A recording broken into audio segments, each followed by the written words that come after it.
Welcome to the Rooted Healing podcast, where we seek to deepen our kinship with the living world and with the great mystery that runs through us. This is a space where stories heal with words that weave us closer to our wild and daring natures, bringing together the expansive minds, topics, and ideas that help us heal, reimagine, and co-create the world we wish to thrive in. We are singing beings. Song is a natural expression for us humans. We have always been singing. It's a way of sharing who we are, how we are, and sharing our stories. I remember where I came from. I remember my truth. Connected to the heavens with deep solid roots. What a gift to be awake as we enter the golden age. This is a special Winter Solstice episode with the glorious medicine singer-songwriter Fia from Sweden, who has a unique way of weaving music that empowers the listener to drop deeper into themselves and their own medicine. Since the release of her debut album, Made of Stars, in 2016, Fia has been touring worldwide and continues to touch hearts wherever she goes. She diligently shares music that bridges the worlds of spiritual healing, celebration, activism, ancestral wisdom, prayer, and singing spells. Fia talks about using the voice to direct energy, about channeling voice play from her homeland, singing together to sing our pain and anger, calling upon change, living sensitively and rooting into place, commitment to musicianship, meeting our blockages, and so much more. Fia reminds us that we are singing beings, and the healing potential and expressive importance of using our voices authentically is profound. Initiated once again, and I embrace my role as a leader in the golden age. I call upon Mary Magdalene,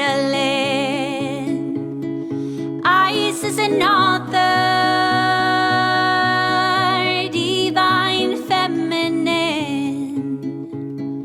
bless us with your teachings. May we receive your grace while weaving ancient and future in the golden age.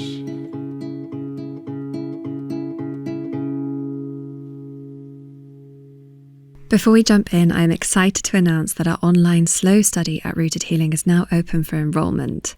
Deepen Your Roots is an immersion designed to help you cultivate profound belonging. It is an intimate process with monthly round-hut council calls and live talks and Q&A sessions with very special guests, including eco-mythic writer Sophie Strand, who we have an interview coming out with soon, ecologist Dr. Sam Gandhi, ceremonialist Andrew Ascaripo, grief tender Nikki Harrison, and many more, all of whom have been on the show in the past. You can go back and listen to those episodes if you haven't yet. Deepen Your Roots is a slow, steady, year-long journey of honouring, belonging and becoming. Connect to your deepest stories, places, people and more than human world through our group-led inquiry into the mythic, socio-eco-psychic soul of where you stand upon the earth. It is a quest towards clarity, sense of purpose and an homage to animistic into being. With ever-growing displacement, detachment and disassociative sensibilities, we call for those who yearn to dig deep and cultivate the awareness and service that is needed to heal our inner and outer landscapes.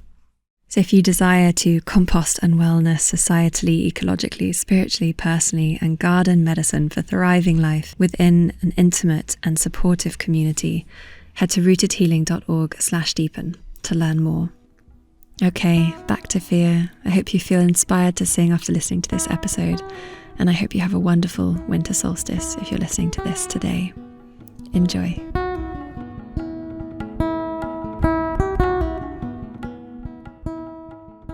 I'd love to begin with you painting a picture of the land that holds you, that you dwell in, and how this land shapes you and the music you share. So I am at home in Sweden. I am about in the middle of the country. and the indigenous people of this land are the Sami. And where I am, there's this golden glow of the autumn sun that is a bit lower than usual. There are some mists. There's a little rain hanging in the air. We are definitely moving into the decomposing state of nature here. It's getting cooler and darker, and I'm very much at peace. This is a land I've been living upon for about a year now that I'm taking care of. So that's the space I'm tuning in from.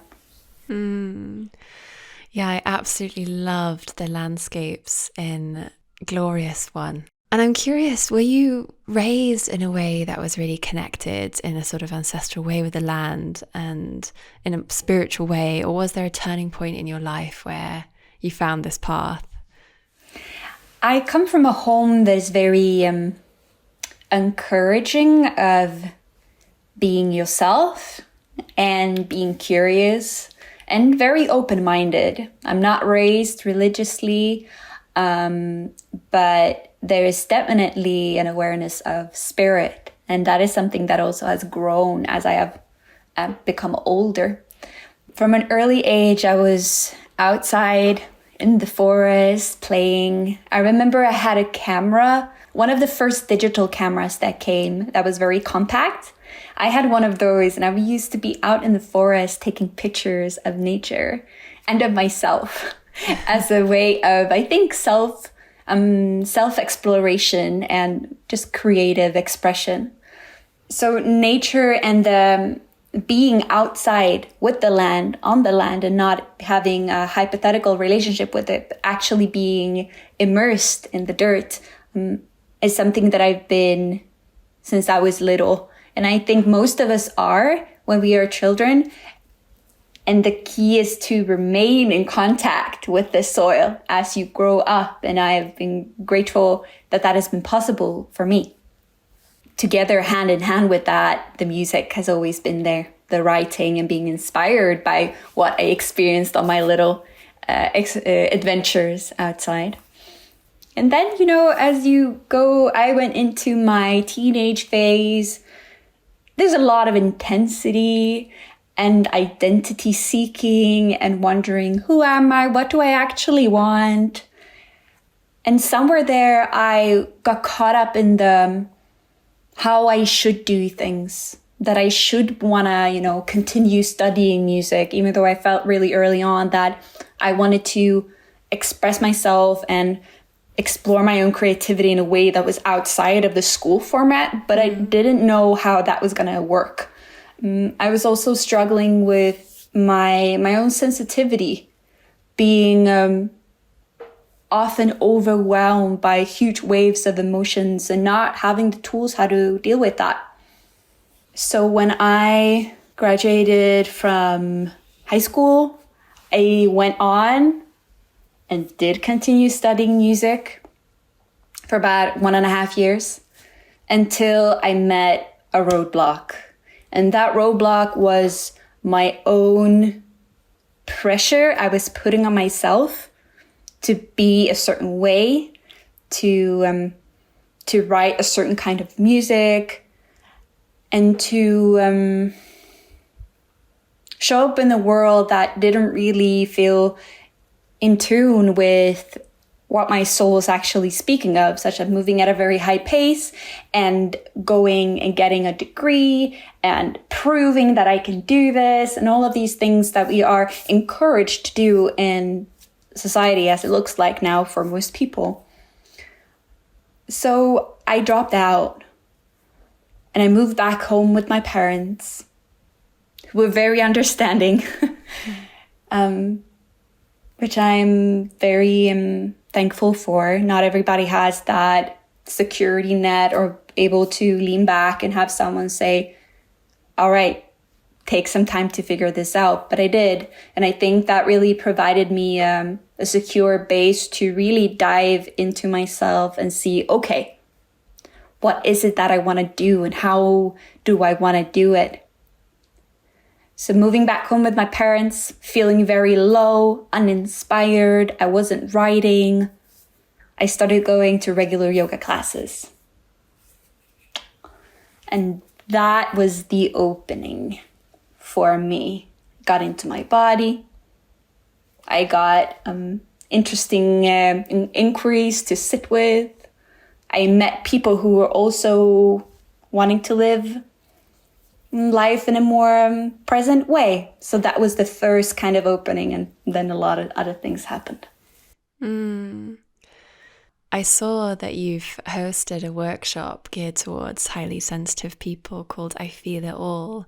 And I definitely would consider myself also a highly sensitive person. And I'm just curious what tools and reflections you have, and how has that kind of manifested in your life? And I love what you've written, quote, "Instead of fighting my sensitivity, I am now riding the ecstatic current of life in all its different forms, tapping into the magic that comes from allowing everything I feel, and through that, being able to serve the world in a big way."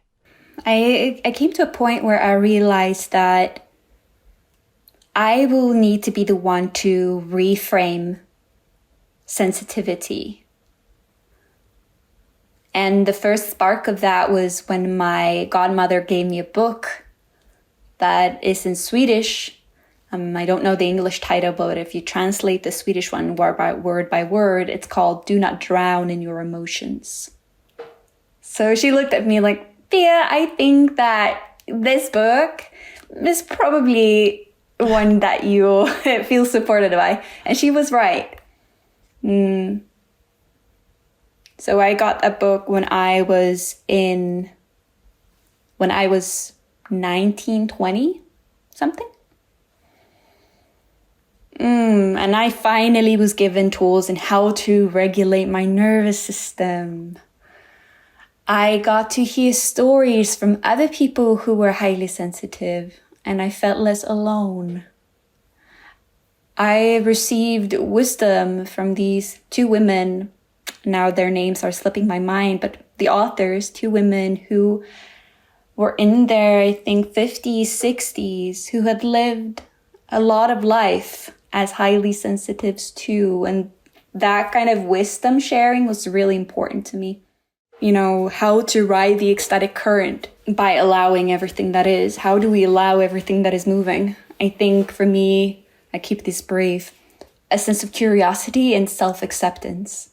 That being human entails a lot of different spectrum, a full color, complex spectrum, that when we give ourselves permission to be in everything that we are and that we experience, life becomes ecstatic, because we're no longer fighting that which is, and we're not playing up things or downplaying things. We're simply being with our experience. And that's when we can turn this emotional intensity into integrated power, because we can sit in that energy and then direct it as we wish. We're no longer swept away by the current. So just wanted to tie a little bow on that one. Beautiful. Yeah, it's a really good way to reframe it as well, because I think a lot of people might label someone who's highly sensitive as just over emotional or irrational or erratic, or all of those kind of patriarchal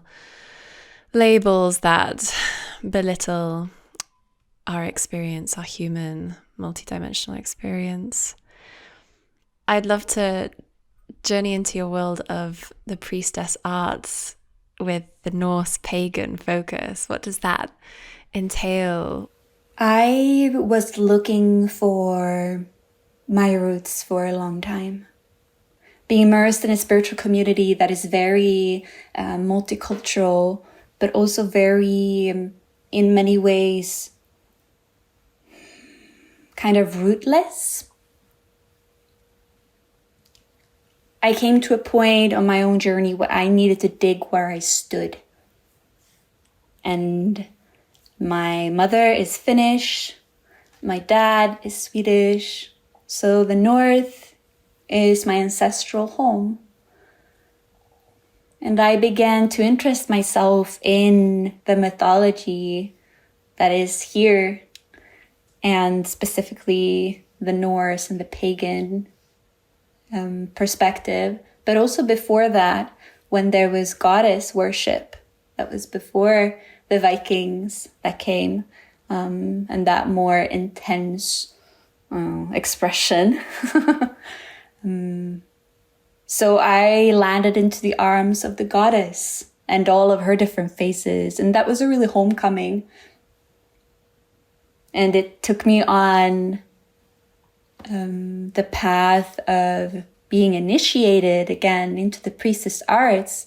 So we have the different ways that we can approach that. For me, how that took place was that I found on these lands a woman. Her name is Anya Manai, and she is a high priestess.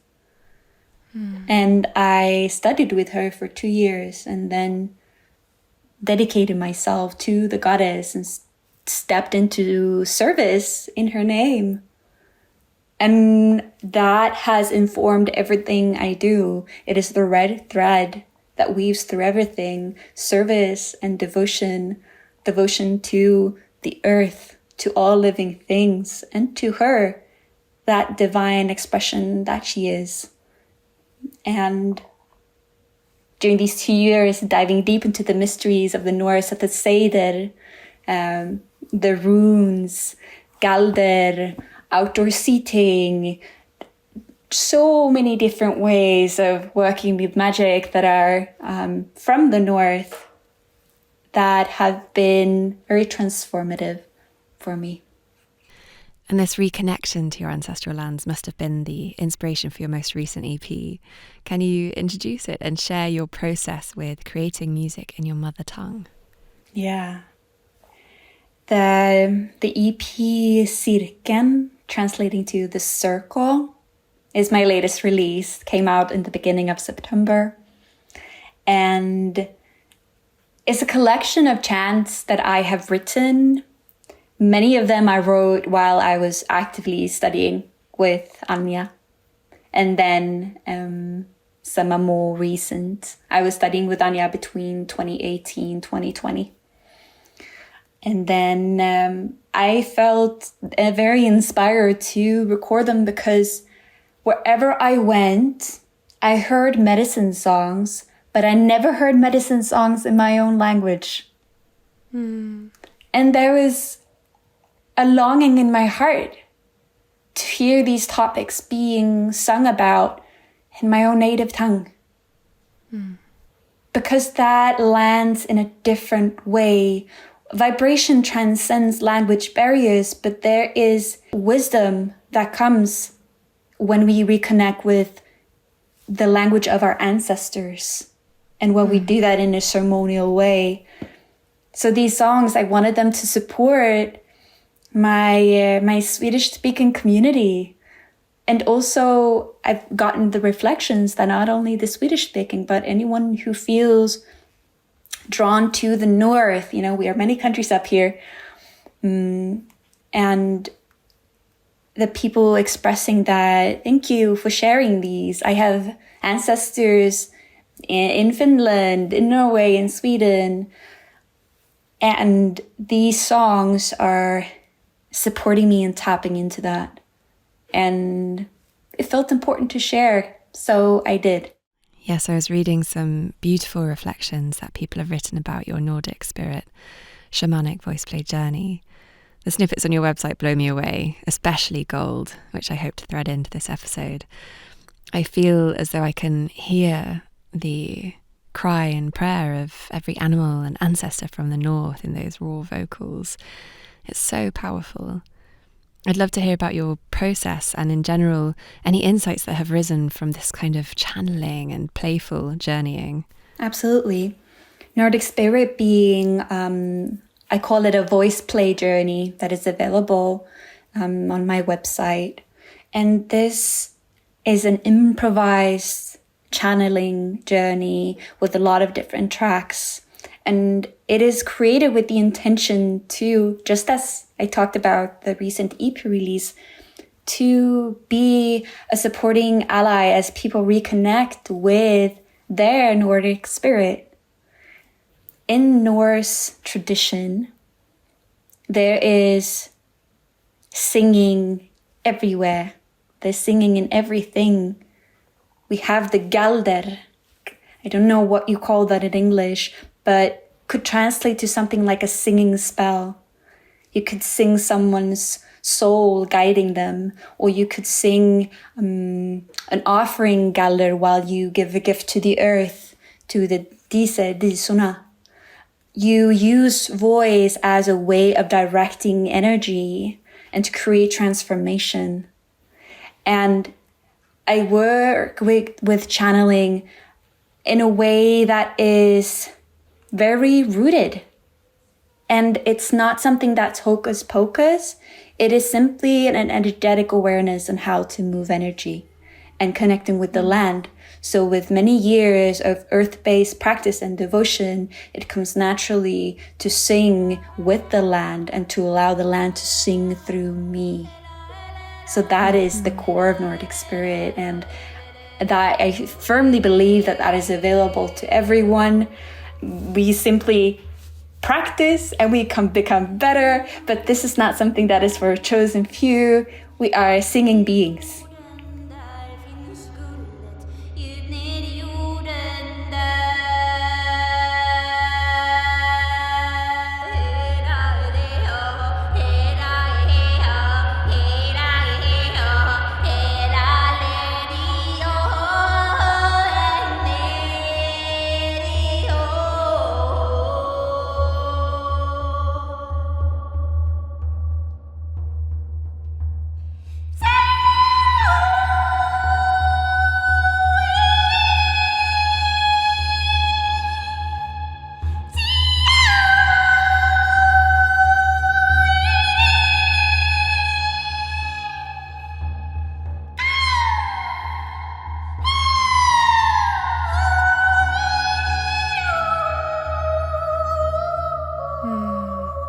Oh, I love that so much, and I firmly believe that too.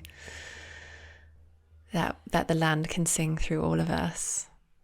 In fact, I love that video you posted. It's such a fiery activist video where you're singing, "Put all the guns down, no more blood on the earth," and I feel this need and deep yearning in my heart to sing that with you and to sing that in a group of many women, fiery and strong.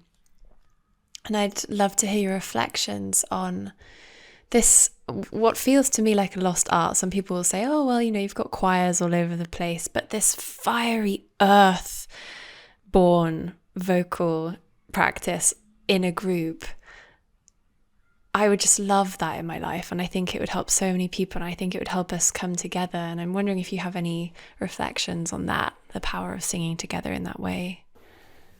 It becomes a collective prayer. We amplify what we wish to speak into existence and what we wish to affect that is currently happening. And it also, singing together also works as a comfort. The comfort of being together, even though there is these horrific things happening on earth, we can gather and we can sing. We can sing our pain. We can sing our anger and our frustration. And we can call upon change. And these are ways of working that is subtle yet powerful, because it's moving very much on an energetic level and a soul level. And then when you anchor that in the actual physical plane by being on the earth while you sing, things start to move. And this is easier to maybe take in an approach if you are living in a way that is connected to earth. If you're not, this might seem very foreign and sound very distant, and that's okay. But there are many ways that we can work with activism that are very strong and very powerful. And I believe that when we find the expression that is aligned with our soul, then we can make the most impact. And for me, that is through singing and through sharing my songs and through sharing also the visual of me singing, because we transmit so much with our bodies. Yeah, I can really feel that your music is your prayer. And that's something I feel is so sacred about art in general, how it can invoke the soul's yearning and prayer of the perceiver. At what point did you decide to really make your music your work? Because it's such a challenging, sometimes ruthless industry. And so sharing your medicine in this way must have taken many leaps of faith, and you must have encountered some challenges along the way. So I'd love to hear your process. I have always known that I want to be in the music industry, but I didn't always know how that would happen. And it wasn't until I was around 21 when I experienced a shift in my own writing, gearing towards sharing of my own personal development process, my own journeying with spirit, that I really felt, aha, okay, so this is the expression that is wanted from me. And when I accepted that, things started to move. And I realized that I will need to build this myself. I will have to become an entrepreneur. And that entrepreneurial journey has been a lot of fun. I enjoy that. And that I was able to put my drive and ambition into place where it generated tangible results, such as reaching people and actually being able to make a living. Eventually, took a couple of years, as it does with most businesses. But the more I did it, the more I shared these songs, I realized that they are needed. There was a yearning for songs speaking of this, because I myself had also been looking for them. And you know, there are artists who have been doing this before me, and bless them for paving the path. And I also knew that I have an important role to play here. And that's also a scary thing to say, because it's an act of claiming my worth and saying that I am important. And that's not being more important than anyone else, but I am important as me, as what I do. And I think that was the greatest shift of daring to be me and daring to share what I'm here to share, because that's the medicine, right? When all of us are in touch with what is it that I want to share and how do I want to live life. And I wanted to make music, so I did.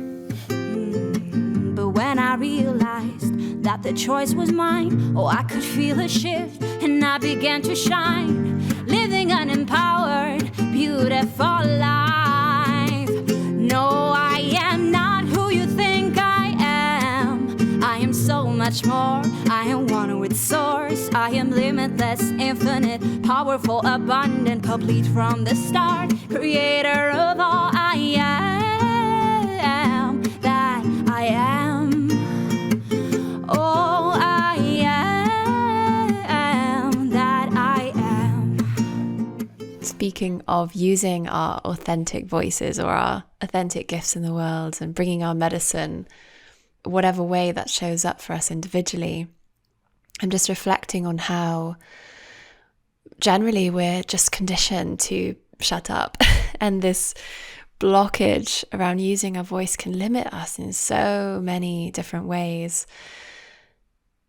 How would you find everyone having a practice of singing and chanting to help heal this collective wound and to free our voices from all this conditioning of what we should sound like and what is popular and what is pretty, and allowing the voice to just come through raw? I'm thinking of how you have the Irish keening and this, you know, singing our grief, singing all these different expressions of our human experience and just allowing it to come through.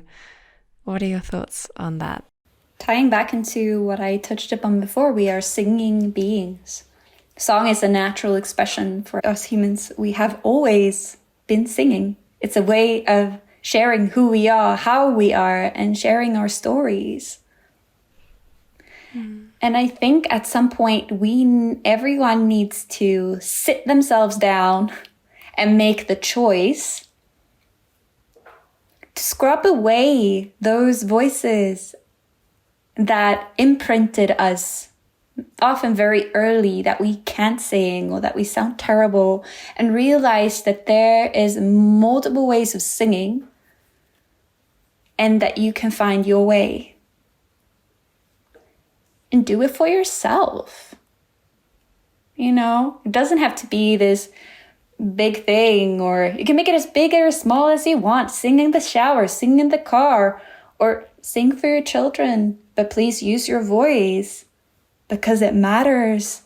And what happens often is if we, for example, engage in a regular singing practice, it doesn't have to be, singing scales or going to a vocal teacher. But if we make a commitment to sing more often, there is a big chance that we will also find it easier to express ourselves in other areas of our lives, because we are exercising that part of our body and that energetic space inside, which is connected to expression and being ourselves, being seen, being heard.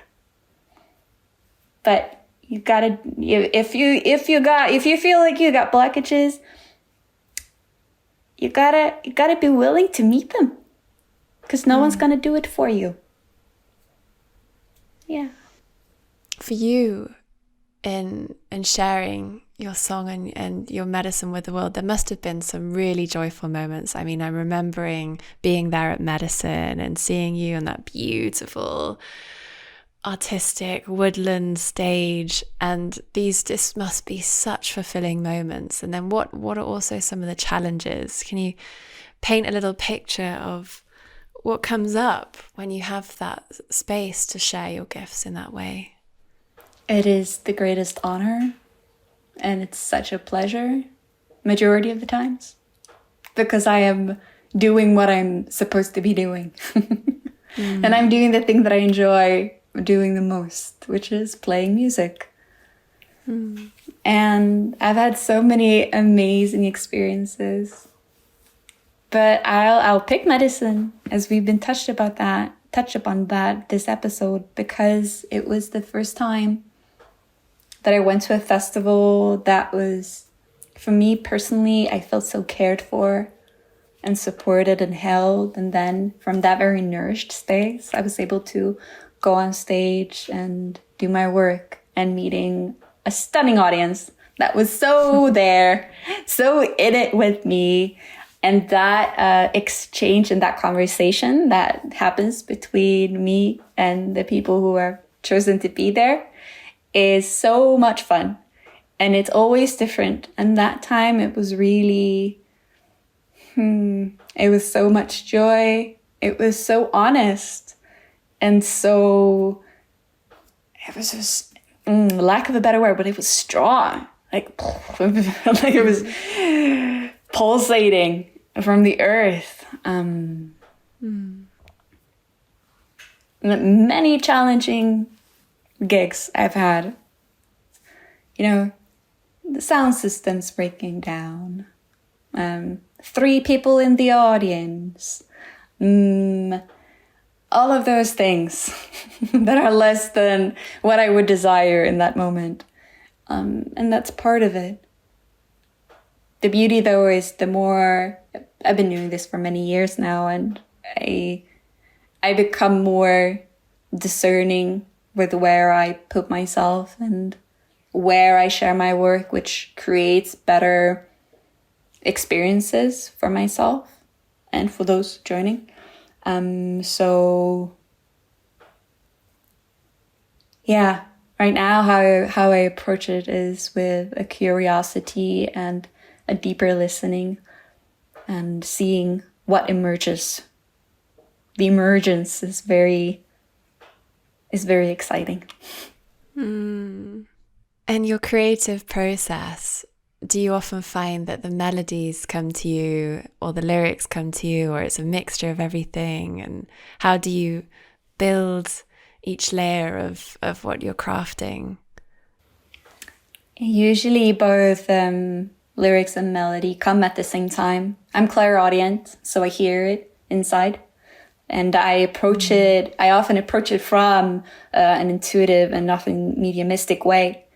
So I go into a trance state where what happens is that I expand and increase my energy, and I open my field and I invite the spirit world to come closer, influence it, so that we collaborate and co-write. And I can't say this is what's happening and this is one who is supporting, but because it's all happening at a very subtle level, and it doesn't matter who's coming through or not. What matters is the result, the song that is coming, and how it influences me, and then in return influences others. So I sit down every morning to write 1 to 2 hours. I'm a firm believer that practice. Even though I've been doing this since I was 10 years old, I still practice because I really enjoy the idea of mastery. Self-mastery and mastering my craft. This is fun. It's also it's a combined it's joyful discipline, because the better I am at this, the better work I can bring through, which will serve people at a greater level. That's so inspiring. What prayer and vision would you like to share with us so that we can hold it and we can sing it and rise it from the earth with you? Be yourself. Please be yourself. Allow yourself to be who you are and dare to listen. Listen to the earth, establish relationship with the earth and all of our inhabitants. And listen to your soul. What are you longing for? What do you wish to create? How do you wish to live your life? Be yourself. Please. May it be so. Thank you so much. You are medicine. I'm so grateful for what you're sharing with the world and how you're showing up and the example you're setting with all that you do and all that you are. Thank you so much, Fia. Thank you, Veronica. It's been a pleasure.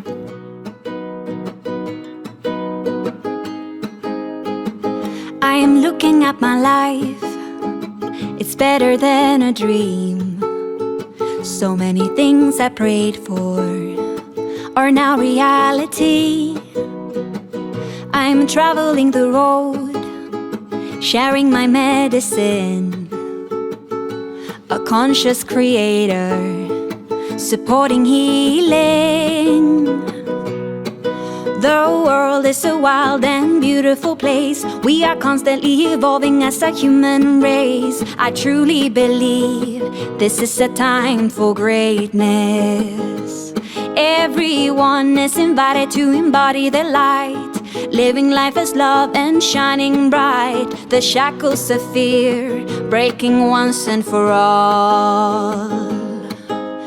This is a song for all the rainbow warriors, the brilliant ones leading the way. Hey ya, hey ya, hey ya, hey ya, hey ya, ho.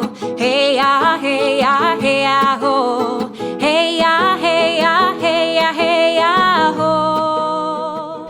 You can find Fia's music wherever you listen, or head to fiamusicofficial.com to see Fia's full discography and other offerings.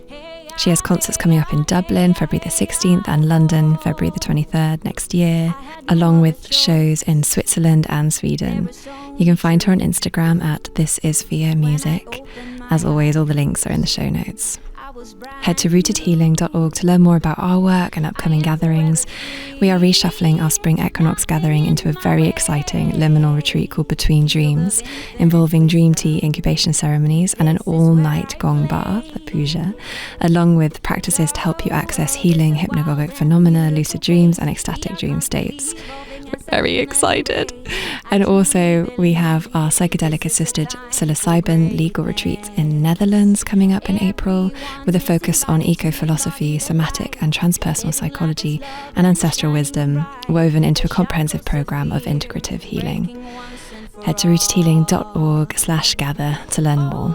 Please don't forget to rate and review the show if you're enjoying it. It takes seconds and helps me know that the immense hours invested are worth it.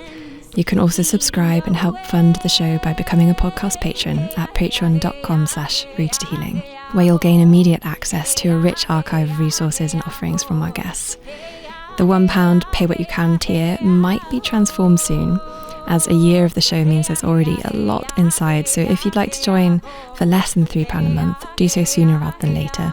Those who are already subscribed will keep the same pledge, and a big, warm thank you to all of you who are supporting the show. Thank you to Fia for sharing her music and medicine in this episode. I'm your host, Veronica Stanwell. Thanks for listening.